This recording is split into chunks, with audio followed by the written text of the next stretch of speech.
ऋषीतल्ले पूजनीय गुरुवर्य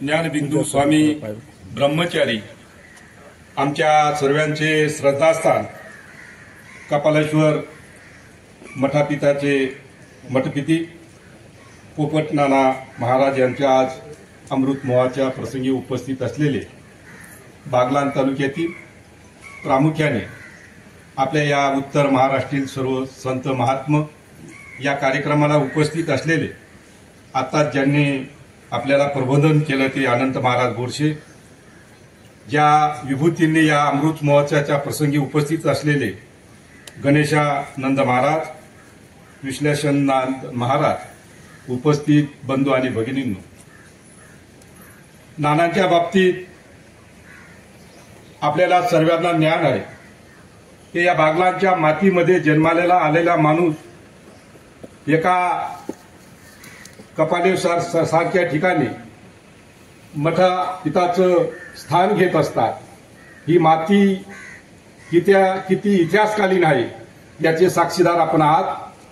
नानांचा त्याग, नानांचा ज्ञान हे आपल्याला सर्वांना माहिती आहे आणि आज आपण सर्व साक्षीदार आहोत की नानांना आज आपण स्वामी ही पदवी आपल्या बागलाण तालुक्याच्या आम जनतेच्या वतीने देत आहोत.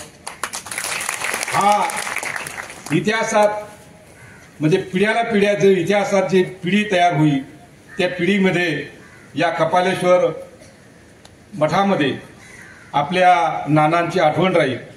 अनेक पिढ्या येतील, अनेक पिढ्या जातील. त्या पिढ्यांचा साक्षीदार पोपट नाना महाराज यांच्या रूपाने आपल्या समोर येईल. मी अनेक उदाहरणं देण्यापेक्षा की नानांना पाहिल्यानंतर मी लांबून आशीर्वाद घेत असतो. अनंत महाराज यांना सांगतो की नानांचा स्वभाव मला माहिती आहे की नाना एक शिस्तप्रिय आहे. त्यागी माणसाचा स्वभाव हा त्यागी एक प्रेमाळू असतो, दयाळू असतो आणि प्रेमाळू आणि दयाळू माणसं हे आपल्यावर सध्या कायमस्वरूपी प्रेम आणि दया करत असतात. म्हणून नानांनी या परिसरात नव्हे तर या उत्तर महाराष्ट्रात एक स्थान निर्माण केलं आणि त्या स्थानाला आपण आज सोबत साक्षीदार आहात. नानांचा आज अमृततुल्य महोत्सव होत आहे. कृष्णा नानांनी जी माहिती दिली की आमदार या नात्याने आमच्याकडनं काही उणिवा राहिल्या असतील, पण आता तुमच्या सर्व साक्षीने बोलण्यापेक्षा आपण कृतीतून दाखवूया आणि आपल्या या कपालेश्वर मठामध्ये जे दीनदलित आदिवासी लोक आहेत, जो पीडित शेतकरी बांधव आहेत, जे नवीन पिढीतले घडणारे जे कार्यकर्ते आहेत की मी नानांच्या दर्शनाला जेव्हा येत असतो सकाळी 7-7:30ला तर नवीन पिढीतले आमचे विद्यार्थी नानांच्या सहवासात कशा पद्धतीने घडत असतात. धन्य हे संत आणि या संतांनी आपल्या या तालुक्यात जन्म घेतला आणि त्या संतांचा आदर हा बागलाण तालुका इतिहासात कधी विसरणार नाही. याचा साक्षीदार मी आमदार या नात्याने आज आमदार आहे. उद्या परवा आमदार राहील का न राहणार मला माहिती नाही, पण आज आपल्या सर्वांच्या साक्षीने नानांचा इथं अमृत महोत्सव होत आहे आणि आपण सर्व भाग्यवान आहोत. इतिहास त्यावेळेस आठवण करत असेल की त्यावेळेस नानांच्या अमृत महोत्सवाला कोण कोण होतं. त्यात सर्व तुम्ही सहभागी आहात, साधू म्हणत आहात, अनंत महाराज आहेत.